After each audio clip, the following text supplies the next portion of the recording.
Thank you very much, Hugh. 7:48 is time now. Now, from waterlogged pitches to record rainfall, extreme weather is making it increasingly difficult for us to live healthy and active lives. That's according to a warning from Sport England. CALMA says the agency that funds community sport projects launches a new package of investment to help organisations battle the effects of climate change. Our sports editor, Dan Rowan, has this report. Whalley Range under-11s finally playing again after a late start to their season. One of the wettest UK winters on record has meant cricket matches up and down the country have had to be cancelled. This a scene that's become all too familiar over the past 3 years as the club's ground in Manchester has become waterlogged. I've never known anything like this. We've just not been able to get on the ground because it's been so wet. It's been unrelenting. When it gets rained off, it's really annoying. Last year it was just nearly every game was called off. It was really frustrating. There was 6 games at least in a row, back to back, rained off. But clubs like this could now benefit from £45 million that funding agency Sport England is making available to help them battle climate change by becoming more sustainable as part of a new strategy. It's found that 3 in 5 adults say extreme weather has had a negative impact on their ability to be active across various sports.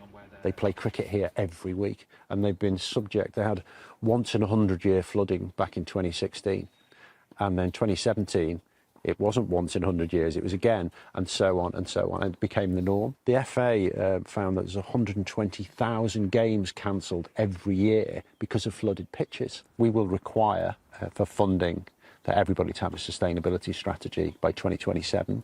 Some may question whether the money would be better spent providing more all-weather facilities. Have you had to take money away from other budgets, pots, in order to put it in towards this? I think it needs to be a part of. If we put money into, helping clubs become more sustainable, so then that is an investment in the future because their bills become sustainable. And here at Whalley Range, they're already making a difference, from installing solar panels on the pavilion roof to a rewilding programme on the outfield. It does all sorts of things well for the wildlife, but also they suck up water. But as you can see, there's blossom on here. We have to think very hard about how we keep this cricket club going as a place to play sport for the next 20 or 30 years. And one of the things we do is we plant all these trees and have this biodiversity, because these trees actually soak up the water in the summer, which means we've got more chance of being able to play the game.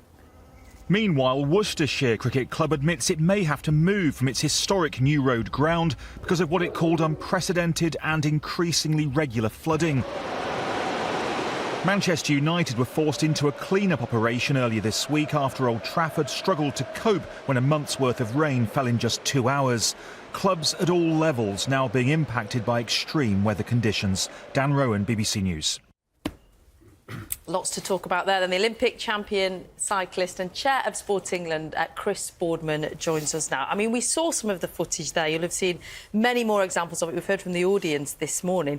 This is an established problem in every community. It is, yeah, and they've taken some fantastic action there. I mean, simple things like planting trees. It's amazing, isn't it, how often the simple things are actually part of the solution. So planting trees, rewilding, suck up some groundwater to leave space for the more intense rain that we're getting now. I love the fact that they've got solar panels to cool the beer as well. So they've really thought this one through. Yeah.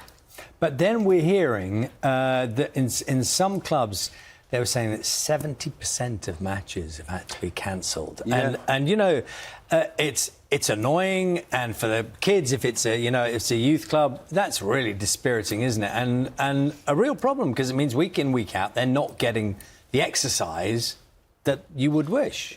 Football's just one example, and it being the biggest sport, it's the biggest example. But the FA did some work last year that showed there's 120,000 games a year being lost to flooding. And if you think about that, the weekend footy with the kids, it's cancelled, we'll go and do something else. Yeah. And there's other people that aren't active on activities that are vying for your time, and so people are getting less active, and now that's becoming prominent. It's so true. Kids get out of routine so easily. It just takes a couple of cancellations and then the weekend looks very different.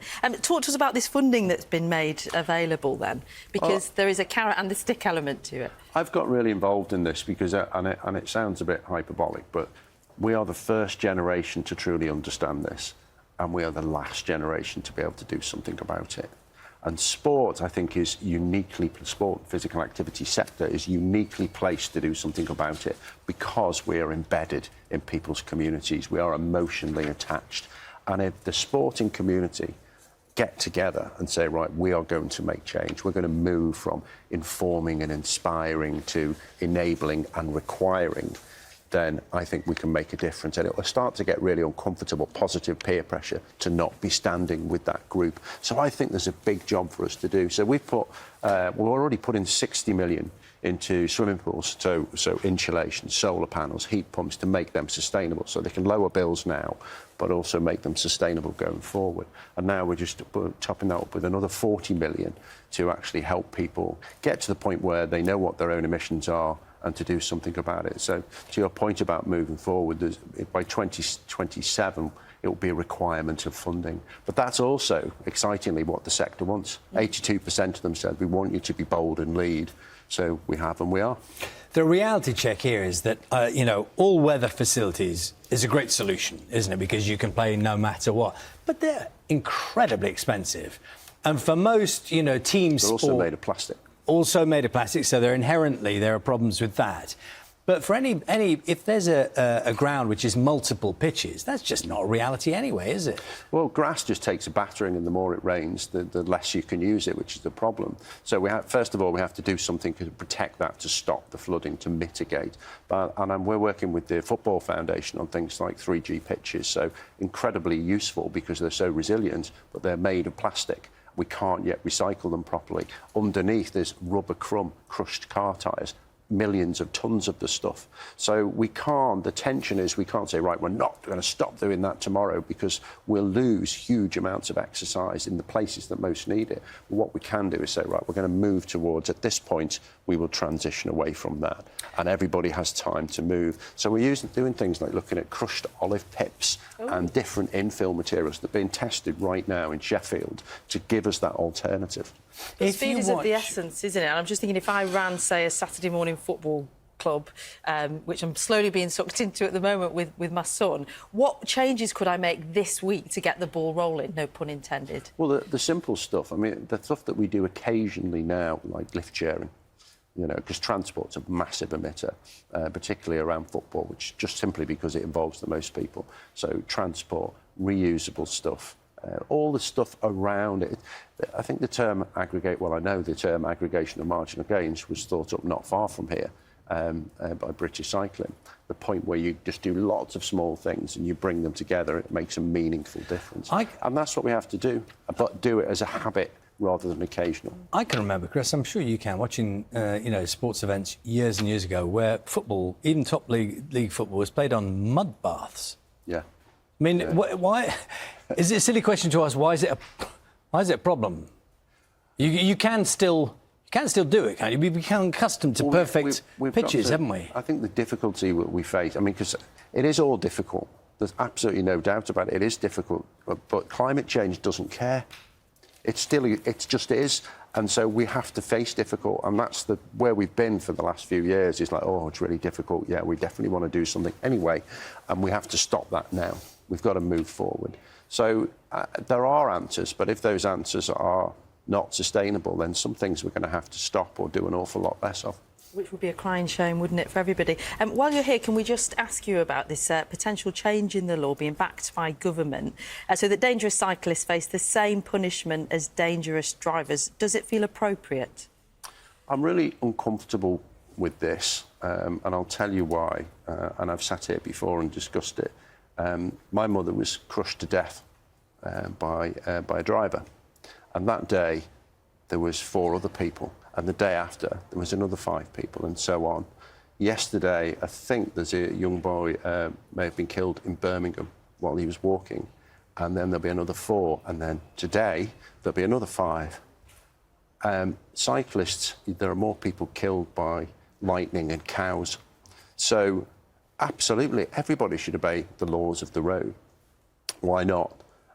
But I'm frustrated that the focus on something that is so good for society and joyous is getting so much focus in a negative way, when I'd rather be sitting here talking to you about how do we save that young lad. How do we save 5 lives a day? 30,000 people are killed or seriously injured on every year. There's less than 3 involving a cyclist. I suppose the argument, though, is that the hope would be that the fact that the law changed to this degree it focuses the minds of what people see as irresponsible, those cyclists who are irresponsible. There's absolutely no question that if everybody faces penalties for their behaviour on the road and has a duty to look after others, the point is, what impact will it have when you're in the same rails as lightning and cows? So I don't have any problem with it, but there's other things I think I'd really like to be talking about that would do a lot of good. You don't feel it should be a priority at the moment? Chris, thank you very much. Thank you. It's just coming up to 8 o'clock. Our headlines shortly, but now the news, the travel and the weather where you are this morning.